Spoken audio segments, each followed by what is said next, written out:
Guys, welcome to 180 Days series of AI. Day 29లో మనం matplotlib for AI అనే library గురించి మనం మాట్లాడబోతున్నాం. సో లైబ్రరీ అంటే మొత్తం పేరంతా కాదు, జస్ట్ ఇదే మ్యాట్ప్లాట్లిబ్ అనే లైబ్రరీ. సో అసలు మ్యాట్ప్లాట్లిబ్ అంటే ఏంటి, అసలు జనరల్ మీనింగ్ ఏంటి అంటే it is used for visual రిప్రజెంటేషన్కి. అంటే విజువల్గా మనం డేటాని కానీ మోడల్ కానీ ట్రైన్ చేస్తున్నప్పుడు వచ్చే అవుట్పుట్ ఉంటుంది చూడండి.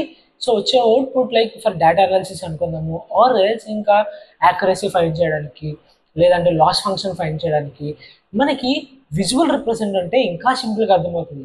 నంబర్స్ బదులు విజువల్ రిప్రజెంట్ చేస్తే అది ఇంక్రీజ్ అయిందా లేదంటే డిక్రీజ్ అయిందా, ఏమైంది, అసలు ఇంప్రూవ్మెంట్ ఉందా అని మనకి ఈజీగా విజువల్ రిప్రజెంట్ అనే మనకి ఈజీగా అర్థమవుతుంది.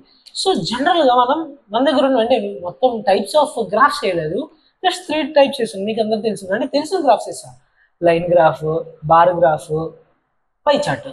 సో ఇవి మనం చూసే ఉంటాం కదా. ఇప్పుడు మీకు ఏమైనా ల్యాండ్ అంత ఉంది మన ఏరియాలో, మాది కాకినాడ కాబట్టి లైక్ ల్యాండ్ ఎంత పర్సంటేజ్ ఉంది, వాటర్ ఎంత పర్సంటేజ్ ఉంది, అండ్ ఫ్యాక్టరీస్ ఎన్ని ఉన్నాయి, సపోజ్ ఎలా తెలుసుకోవడానికి మనం పై చార్ట్స్ ఈజీగా రిప్రజెంట్ చేయొచ్చు. అంటే ఇది ఒక 100% అనుకుంటే కాకినాడ కానీ ఇది 100% అంటే సిటీ వాటర్ 20-25 అలా ఉంది, ఫ్యాక్టరీస్ 25 ఉన్నాయి, విలేజెస్ 15% ఆఫ్ విలేజ్ ఉంది. సో అలాగా అండ్ బార్ చార్ట్స్ కూడా సేమ్ అలాగే ఇంచుమించు. అండ్ లైన్ గ్రాఫ్ వచ్చినప్పుడు మెయిన్గా మనం ఎగ్జాంపుల్గా చూసినట్టయితే ఇప్పుడు స్టూడెంట్ యొక్క డేటా అంటే స్టూడెంట్ యొక్క మార్క్స్ ఇంప్రూవ్మెంట్ అయ్యాడా లేదా, సో ఈజీగా మనం లైన్ గ్రాఫ్ ద్వారా తెలుసుకోవచ్చు. అండ్ ఏలో మనం ఎక్కడ యూజ్ చేయాల్సో ఆల్రెడీ మీకు చెప్పేసాను.